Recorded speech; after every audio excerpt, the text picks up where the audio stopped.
The Pod Network Entertainment. Ayun. So, congratulations, Stanley. Kasi syempre, ikaw nag-umpisa ng The Underpaid Podcast with Stanley Chi. So, congratulations. Kasi 5 years is a long time talaga, di ba? At saka ang dami naging changes. And up until now, you provide value to the listeners. Oo. So, congratulations, Salamat. Stanley. Kasama ka rito sa Underpaid. Siyempre, yung mga tropa natin dyan.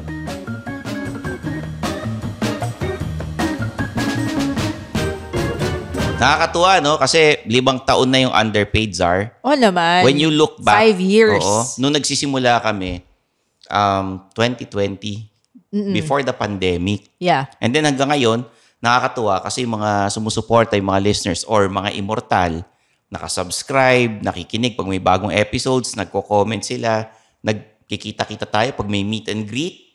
Tapos meron pa tayong yung mga Discord group and all. Very active sila. Kaya, yeah, very engaging, no? Masaya yung mga topics minsan. Sila yung nagsasuggest na pag-usapan natin.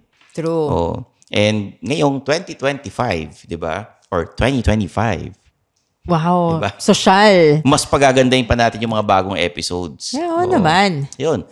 Mga Immortal, I'm your host, Stanley Chi. This is the Underpaid Podcast wherein we talk about work-related topics in a light manner na parang nagkukwentuhan lang tayo.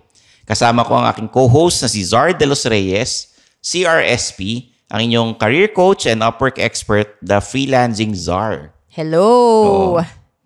Yan ang pag-uusapan natin ngayong episode dahil anniversary natin sa Underpaid Podcast. Nagsimula yan, The Underpaid Podcast. Hindi pa yan yung Underpaid with Stanley Chi. Ah, talaga? Oo, The Underpaid Podcast talaga. Tapos may nakalagay sa baba, with Stanley Chi, ganyan. So, prior to starting the podcast, meron ka pa bang ginagawang iba na related dun sa podcast? Nung time na yun, pre-pandemic ito Yeah. may ginawa kasi akong libro, Office Petics. Oo. Yun yung nag-top 10 sa National Bookstore, nakakatuwa. And then, yung mga office jokes, yung mga hugot sa opisina, yung mga may hugot sila sa mga boss nila, mga ka-opisina nilang salbahe, di ba? So, marami nakaka-relate kasi nga, pag nagsusulat ako ng libro, binabagay ko sa mga readers ko. Kasi, di ba, people may ask bakit ka gumawa ng career podcast. Kasi, di ba, it's a big transition from your usual books, your usual topics, biglang office-related. So, yun yung inspiration, yung Office Petics. Office Petics sa libro, tsaka nakikita ko kasi, ang dami ng comedy podcast. Oo. Ang dami ng mga podcast that talks about anything and everything under the sun. Hindi naman pwedeng lahat kayo ganun. So, kailangan kakaiba yung podcast ko. Niisip ko, pwede tungkol sa trabaho. Ano kaya magandang pangalan? Nag-iisip pa ako noon nung una. Kasi gusto ko malayo sa Office Petics dahil yung Office Petics, na yun, sa libro ko yun eh. Yeah. Kailangan iba. Niisip ko, underpaid. Bakit underpaid ba? Kasi pag sinabi mong underpaid ka, alam mong trabaho yan eh. Oo, tama. Tungkol sa opisina. And marami nakaka-relate. I want to target the working class, yung mga nag-opisina talaga. Not the bosses, kasi mas maraming empleyado kaysa boss. Pero nakakatuwa. Very smart. It's a very smart title. Oo, yun. So, kahit naman boss ka, iisipin mo underpaid ka pa rin eh. Oo, Lahat ng tao, iniisip nila underpaid sila. Yung mga basketball player nga eh. Sa NBA. Ang lalaki na ng mga sweldo nila, pero gusto nila, mas lumaki pa sweldo nila. Yeah. Diba? Always naman, most people would want that. So, Stanley, if you're going to reflect on your journey dun sa Underpaid Podcast, so ano yung mga milestones mo, yung mga probably mga favorite episodes mo, yung mga highlights mo? Many to mention yung favorite M2M, episodes. Marami talaga. Very thankful ako kasi hindi naman ako super sikat. Pero pag nag-iimbita ako ng mga guests sa podcast, mapayag sila. Yung mga big names, pupunta sa studio, either Zoom, pwede rin, di ba? Sino ba yung mga big names na favorites mo? Nung mga una, yan sila Asian Cutie, sila Ramon Bautista. Si Asian Cutie. Anong topic nun? Yun yung mga first episodes eh. Okay. Yan. Parang The Perfect Resume, yung pinag-usapan namin. Tapos si Ramon Bautista also guested. Si Bong Nebrija also guested. Nung time ng pandemic, via Zoom, nag-guest si Bo Sanchez. Wow. Oo, si Chinky Tan, via Zoom din yan. We were at the old podcast network pa noon. And then ngayon, nasa The Pod Network tayo. Kaya nga nung nag-post ako sa Instagram from PNA to TPN, from the studio sa Metro Walk hanggang Silver City, tapos ngayon nasa Cinematica tayo. Pero pansinin niyo iba na yung studio namin, napakaganda. Yeah. Magaling yung mga happy hour homies natin, si Jeff and Jasper. 'Di ba? Yung mga maraming nagdaan na co-host sa Underpaid, guest co-host, meron din. Happy hour homies. Siyempre, kasi ako pumasok na lang ako tayo. 2023, 'di ba? Oo. Yan. Because of the freelancing series din Oo. Malaking tulong, and the listeners, yung mga nakasubscribe sa atin, they appreciate yung knowledge na sinishare natin. Hindi lang tayo puro jokes. May mga insights din tayo na, ito yung usong trabaho ngayon, ito yung mga dapat gawin. And bukod sa yung mga binanggit ko, I was able to interview si The Future. Sikat sa ibang bansa sa freelancing yun oo. Doon sa parang graphic designer. Yes, basta doon meron siyang design agency. Si The Future, yan. Ano yan? Face-to-face or? Zoom. Zoom, okay. Oo. Zoom. I was able to interview different types of employees. Oo. Ayan, may mga nag-guest tayong engineer, may mga architects, meron tayong mga freelancers, di ba? Yan sila Carlo, yung dati mong kasama. We interviewed yung mga different agency owners. Oo. Di ba? Marami sila. Pagka hindi mo binanggit yung iba, nakakahiya Kaya, naano ko na lang. Pero a big part of Underpaid, of course, would be the audience, di ba? Ako na-appreciate ko yung mga nagko-comment, lalo na yung mga nagko-comment sa Spotify. So, ano ba yung mga latest comments natin sa Spotify? Ito, may mga nagsasabi sila, hindi nila binigay yung totoong pangalan, pero sabi niya, Sir Stanley, request naman sa episode na para sa mga grind kings sa kabila ng masalimuot na asawa. Masalimuot na asawa. Hindi ko alam kung anong problema nila sa bahay, pero yan, yung mga sinasabi nila. Di ba may mga issue sa bahay? Meron pa rito si Jonathan Sena, listening at watching you in Spotify while driving ng motor, ang Kas Rider here. Sabi kasi ni Zarg, mag-comment daw kami. Uy, thank you nag-comment. Ingat kayo sa pagmumotor ha. At saka alam mo ba, hindi pa ako nakaka-ride ng angkas or joyride ever. So, parang, di ko nga alam mahuhulog ba ako? Hindi naman.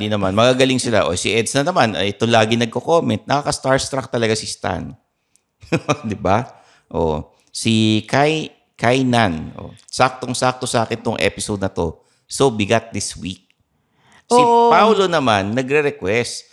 Sana itong anniversary episode, mag-guest daw yung mga dating host. Oo. Kagaya ni Papi Lex, saka si Madam HR. Kaya lang kasi may mga day job sila. Si Madam HR, ikakwento ko paano ko naging co-host sila Madam HR tsaka si Papi Lex. Go. Paano? Si Papi Lex muna. Si Papi Lex was supposed to be a part of the book. Talaga? Oo. Tinatanong ko si Makoy noon, sabi ko, wala ka bang kaibigang maliit? Oo. Sabi niya, wala. Tapos, nagulat na lang ako sa isang video ng YouTube. Nakita ko silang dalawa.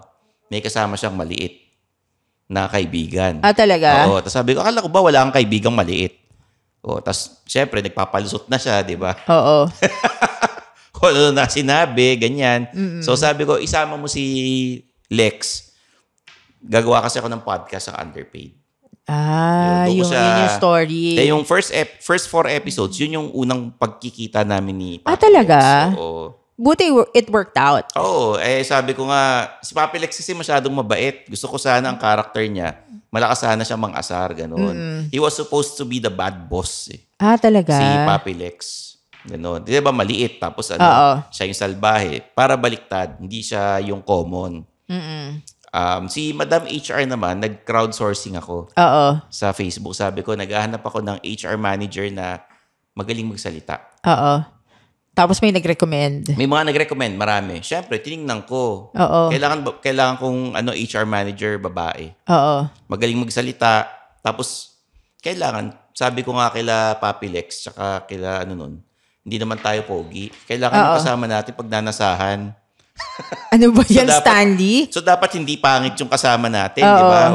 Ayun. Tapos nakita ko, in-interview ko siya, nag-usap kami, sabi niya, ikakasal siya. Bago, okay lang, walang problema. Mag-honeymoon siya, okay lang, walang problema. Kasi magaling magsalita. Oo. Yun, magaling mag-explain. So, after nung nag-pandemic, nag-lockdown, syempre, naging tatlo kami, hanggang sa naging 2 na lang kami ni Papi Lex. And then, yung via Zoom, naging si Madam HR ulit, Papi Lex ako. Oo. And then, naging solo na one-on-one interviews kasi hindi sila pwede dahil may mga day jobs na. Oo. Kasi tapos na yung pandemic tapos na, diba? Medyo nakakalabas-labas sa tayo. Naging lenient na. Oo. So, nagkaroon na ng mga day jobs. Ayoko naman mga istorbo rin kasi nga, the podcast naman, hindi naman kami sumisweldo. Tama. Hindi naman kami sumisweldo Wala nga sweldo. Ganon. So, yun. And then, one-on-one interviews yan. Doon ko na-interview yung mga iba't ibang klaseng tao. Minsan nga, I was able to interview an Indonesian content creator. Talaga? Alala ko yun eh. Mga nakasama ko sa Nas Academy dati. Yun. May na-miss ka kanina, si Sean. Sabi niya, he can relate to the episode. Yung pangako ni boss. Oo. Gimmick o legit. Oh. Ayun. So, thank you talaga dun sa mga nagko-comment kasi we enjoy reading it. So, we enjoy reading it. I love na merong engagement. And then, siguro moving forward, babasahin talaga namin consistently yung mga comments yun. Ito, nakakatuwa. May meet and greet tayo nung 2 years ago.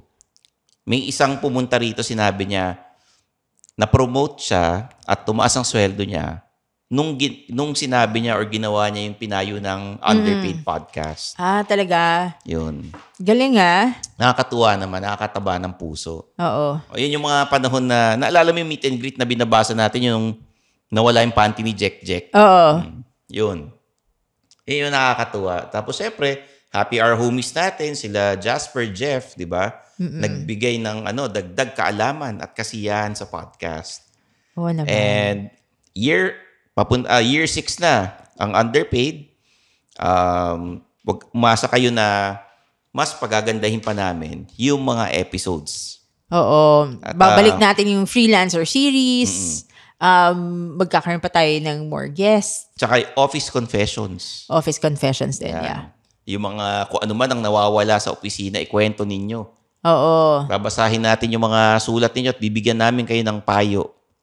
Ayun. So, congratulations, Stanley. Kasi syempre, ikaw nag-umpisa ng The Underpaid Podcast with Stanley Chi. So, congratulations. Kasi 5 years is a long time talaga, di ba? At saka ang dami naging changes. And up until now, you provide value to the listeners. So, congratulations, Salamat. Stanley. Kasama ka rito sa Underpaid. Syempre, yung mga tropa natin dyan.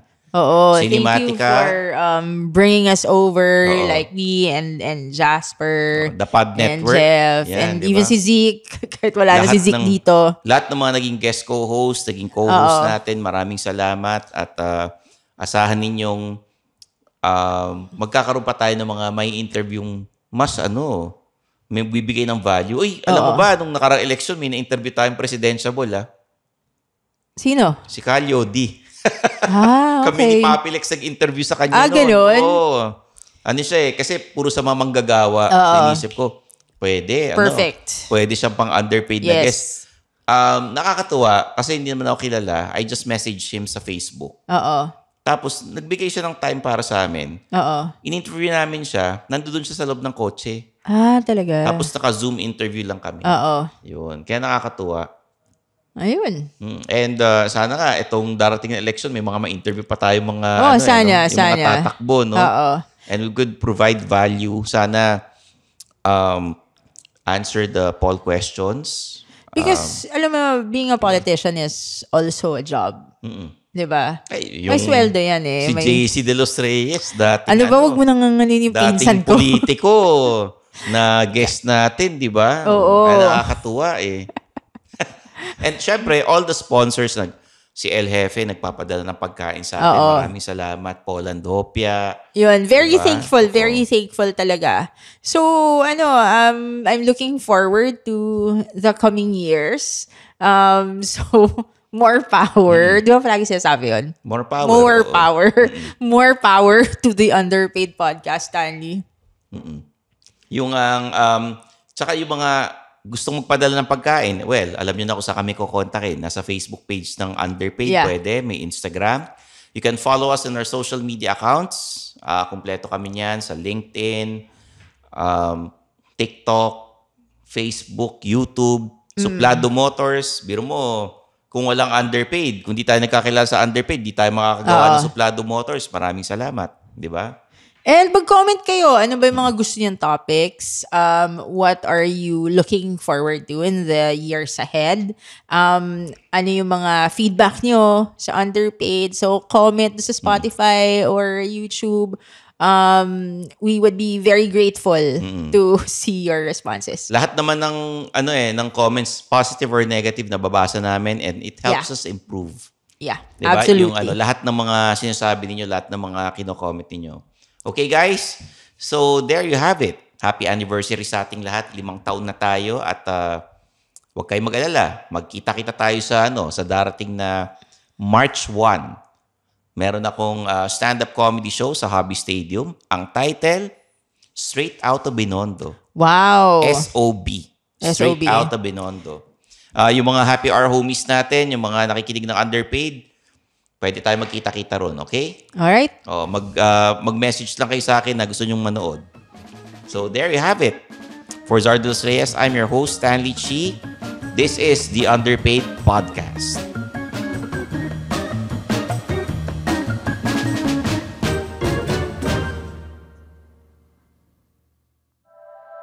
The opinions of podcast creators, hosts, and guests are not necessarily reflective of the official stance of the Pod Network Entertainment, its hosts, or other network programs. The content created by the people behind the podcast is personal and not meant to harm any religion, ethnicity, group, organization, company, or individual.